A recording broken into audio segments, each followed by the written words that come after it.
it's like crossing over into Morocco, where I've got to watch for Tangiers, and then I think I'm gonna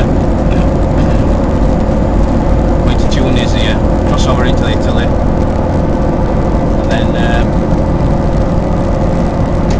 who knows?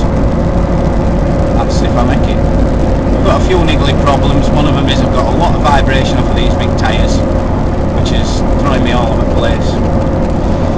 You've been driving for 24 hours, it kind of makes your arms ache a bit.